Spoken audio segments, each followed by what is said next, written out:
you don't want to raise. I was like, it doesn't matter. They're like, but you still have to do the evaluation. It's like, I don't even want to be here. I know everybody is better than me here. Like, they like their job. They want to do their job. I don't want to do my job. I just want to do the job and do it whereby you don't like correct me or you like call me into the office, but I don't want to do it so well that I become the manager. Leaving my heart, my mind, and my body. My mind, my body.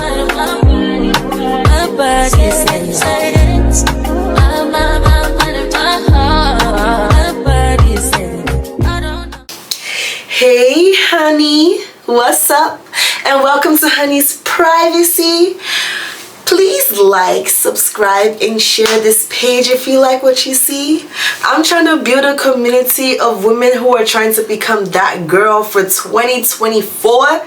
I'm trying to become that girl with you too. So hey, apart from me just like talking to you and trying to like give you tea on what you need to know, I need some tea from you too, so I can become who I'm supposed to be as well. So if you feel like there's anybody who will like my content, please share my content to them, because I love to do this and I would love to be able to be on YouTube always talking to you and giving you information.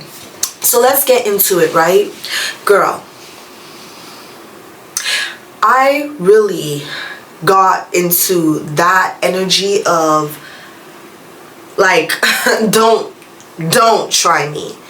2024, and not even about 2024, just in life in general, I've always had an I don't care attitude, but now it's worse. It's like, you don't have to like me, you don't have to repost my content, you don't have to share my stuff, you don't have to respect me, but if I'm in your face, you will not be able to disrespect me while I watch. This Destiny here, she doesn't play about herself. My dreams, my aspiration, my goals that I want to achieve, all achievable. So if you don't want to share, you don't want to comment, you don't want to, it's still gonna get done. The work is still gonna get done. And I'm not talking to you, boo. I'm not talking to you, honey. I'm talking about the friends that don't want to repost, comment, share, or acknowledge your work. I'm talking about the family members that are still asking you to do something that does not add value to who you are as a person. Those are the people I'm talking about. I'm talking about people that have known you for a long time, know the ins of out of you, knows the things that makes you you, and for some reasons they still want you to become someone else. And the worst part about that is that it doesn't favor anybody but them. In order to become who we're supposed to be in life, we are supposed to work on the things that we can do easy. What are your strong points? What makes you you? So I'm going to say this, right? There is something about being a child. When you're a child, they will ask you, what do you want to be when you grow up? Some kids will say, I want to be a doctor, I want to be an engineer, I want to be a lawyer. Whatever they say, some parents might clap for their child and be like, okay, my child knows who they want to be. Then there's some kids that won't even know what they want to be, and their parents will literally tell them, say doctor, say engineer.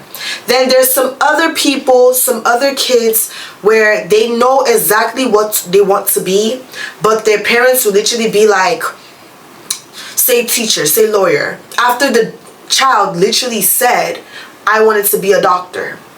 And you know, when we're small, we think like it's whatever, like I don't even know what I want to be anyways, it doesn't even matter. Even if I wanted to be a doctor, I don't even know how it really is gonna be, until you become a teenager and you start to recognize that, hey, my parents were not playing when they said that they wanted me to be a doctor.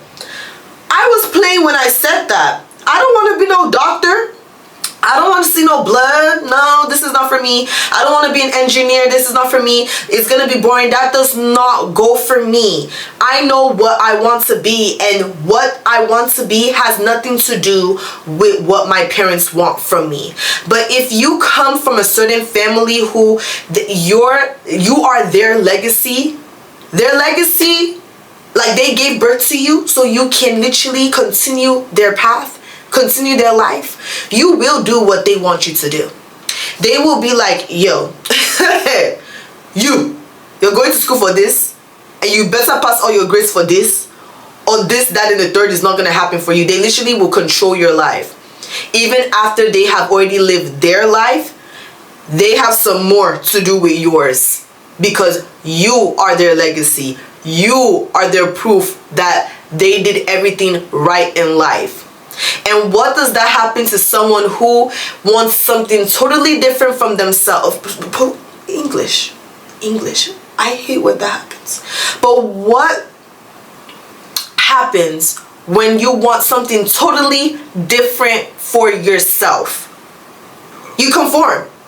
You allow your parents to control your life. You allow the rueful words, the insults, the belittling, the unapproval. You literally start fighting for your self-worth, your self-acceptance, for people who knew who you were going to be before you were even brought to this earth. They already knew that Kayode is going to be a lawyer. Kayode is going to be a doctor. Especially if you come from an African home. They know who you are. Like, they gave birth to 3 of you. So one can be a lawyer, one can be a doctor, one can be an engineer.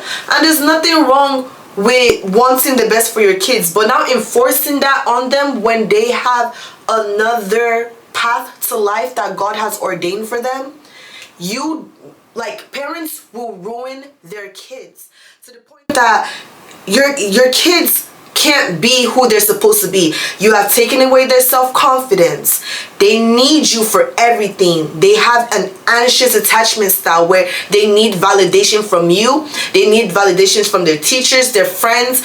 But when you get into the real world, where people are fighting to get to the top, where people are fighting to climb the corporate ladder, when people are fighting to be the CEO, when people are fighting to be the manager, you are going to need more than just school alone. You're going to need the ability to work so hard on becoming who you are supposed to be, so you can be that CEO, that director, that person who is in the ladder, who is climbing the ladder of the corporate.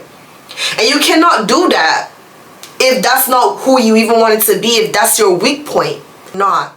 When I was younger, I have always knew that I wanted to be an actress. I've always known that I wanted to do something in entertainment. I was great in singing. I was great in dancing. I was a songwriter. I would create scripts. I wanted something in entertainment. I didn't even care to be an assistant in the costumes. Like, I just want something that had to do with entertainment. And I grew up in an African home. Most of my aunties and uncles, nurses, doctors, like, they have a title to them.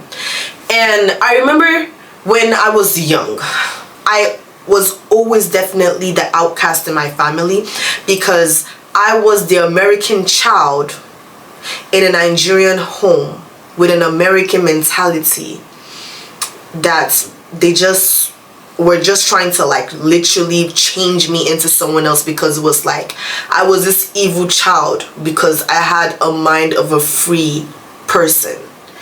I lived in America. I was born and I lived in America for like 8-9 years of my life before I went to Nigeria.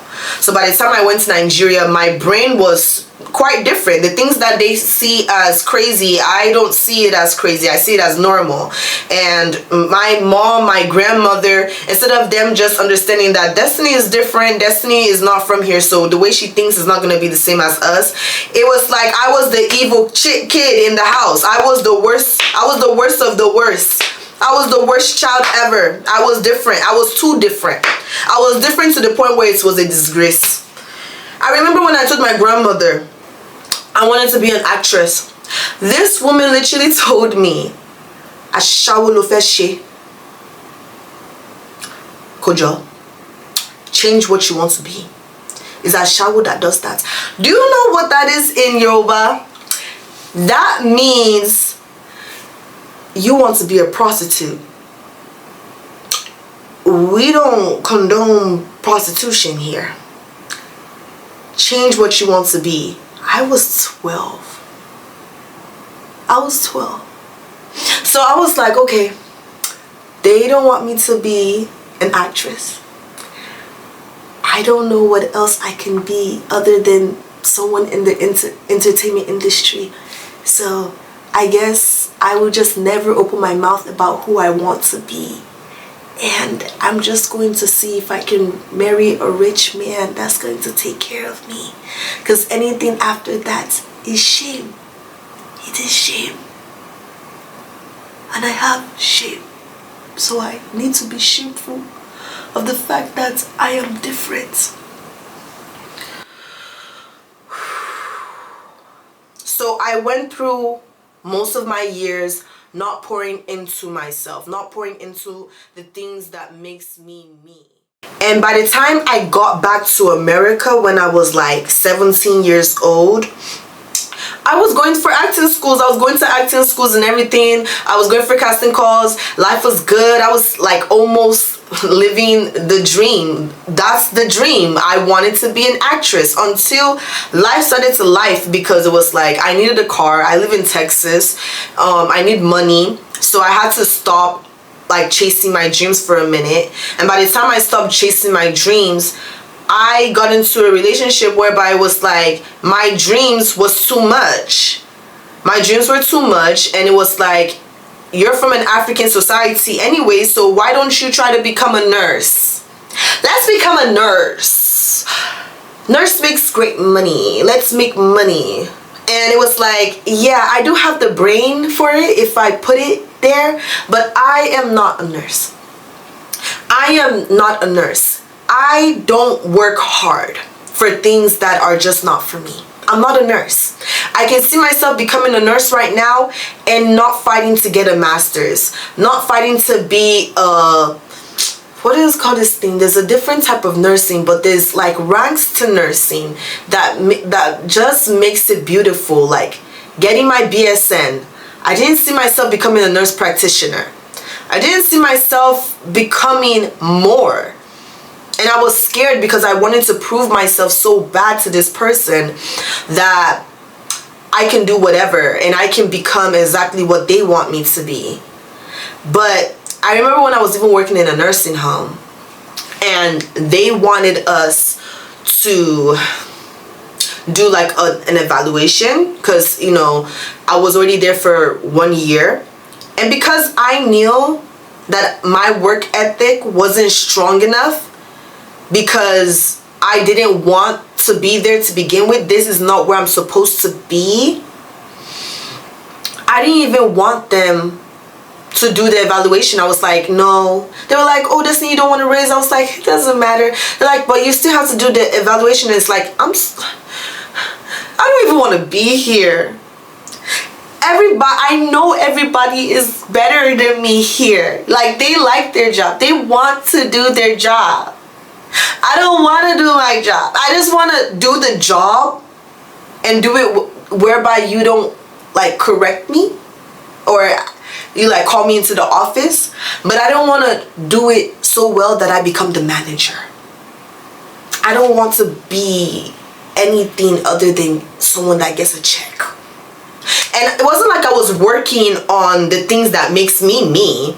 It's not as if I was working on my future. No, I just became someone who allowed her childlike self come forward again, and I developed an anxious attachment to allowing people tell me who I am to be. There is one thing that they don't mention when it comes to you not doing the things that makes you you. Anything else you do will never be enough. Will never be enough for you. You will never become who you're supposed to be, because there's a puberty that happens for women. The first puberty is when, you know, you're growing your breasts, you're whatever, you know, all that. But there's another puberty that hits in your 20s where you envision the person that you want to be. You envision the woman that you're supposed to be. And that woman looks nothing like you. She dressed different. She talks different. She moves different. She goes to different places. How are you supposed to become that person if you're not even working on yourself to become that woman that you envision for yourself? The worst part about that vision, that second puberty, if you don't become who you're supposed to be, she will forever haunt you, taunt you. You will forever be telling everybody what you could be, what you should have been, and it will be too late because everybody's going to be like, well, you had so amount of years to become who you're supposed to be. Why are you telling me? Why are you telling me? Why are you telling me? You don't want to be that person. If you are supposed to be a business owner, you have to become a business owner. Because anything other than being a business owner, you probably will not succeed. You will not get better. If you are supposed to be a doctor, but you are probably a phlebotomist, or maybe you're a CNA or whatever the case is, if you are not trying to become who you're supposed to be, you are going to be stuck there. You're going to be stuck there because no other position will be enough for you, will be better for you. And so let's get into it. Things that you should be doing for yourself 2024 to become that girl, so I can see that you became that girl, okay? So you have to reprogram your mind. You might have an anxious attachment style. If you're someone that feels like you have to get validation from other people before you go do what you need to do. Anxious attachment style also affected my ability to have a great job. My first, I will say, meaningful job was a CNA. And honestly, there was more out there that I could have done. I could have probably gone into customer care or customer service as an 18-year-old. There was no reason why I needed to be in CNA if I didn't even wanted to do anything in the health field. I did not fight for myself. I became a hoarder. I could not let things go. And that's what happens when you have a wound, when you have a rejection wound, an abandonment wound, when you don't feel like anybody accepts you. Instead of you feeling like, oh my God, they don't accept me here, let me go. You want to prove yourself. You want to make it work. You want to stay. You're not supposed to be doing that. You gotta go when it's time for you to leave. When you feel like, oh, this is not working for me anymore, you go. Relationships, friendships, work. Become an expert at what you want to become. Hey, if you are trying to be an engineer, a doctor, a nurse, you don't have an idea about nursing, about being a doctor, an engineer, you gotta start. It never ends there when you're becoming an expert and then you are now in the field that you are supposed to be, right? It goes deeper. Now that you have the strength and you have strengthened your strong points, the things that makes you, your talents, you are going to compete. You're gonna be competing once you become an expert. That's the whole reason for being an expert. To make sure that you're the best at what you do, the best at your craft. You're the one person that everybody wants to go to before they go to anybody. That's the reason why you chase your dreams. That's the reason why you could not climb any other ladder except this one. Because this is where you belong. So you becoming an expert is not so you can just gain all this knowledge and keep it to yourself, honey. No. It's for you to battle, defeat, conquer. Because there's people that are just like you that want the same thing as you, want the same goal as you, want the same accolades, the same awards. But you are living your dream. And to continue living your dream, you have to compete. Even when it's scary. Even when you are in fear. Because that's what is going to make you grow. And that's what is going to keep reminding you that everything that they said about you was a lie. And it was just their thoughts. You need to have faith and you need to dismiss the word hope. Because if you're still saying I hope, to do this. I hope that will happen. I hope. That to me, for someone who can see right through you, knows for a fact that you do not believe that this is possible. So I'm gonna say it like this. There is nothing on this earth that you are trying to do right now that hasn't been done already and achieved. What I'm trying to tell you is that there is nothing that you have done or you want to be that has not been done already. The only problem is that you might be in an environment where people have not achieved what you want to become. So they're speaking doubt. They're trying to reroute you from your destination. And that is when you need to make sure that your faith is so strong that you know that this is going to happen. You just don't know when it's going to happen. But people will hide under hope and start saying, I hope this will happen. I hope I'll do this. I hope I'll do that. Because they know for a fact that they're not going to do it. They know for a fact they're not going to do it. That's why they're hoping. At the same time, always remember to live life.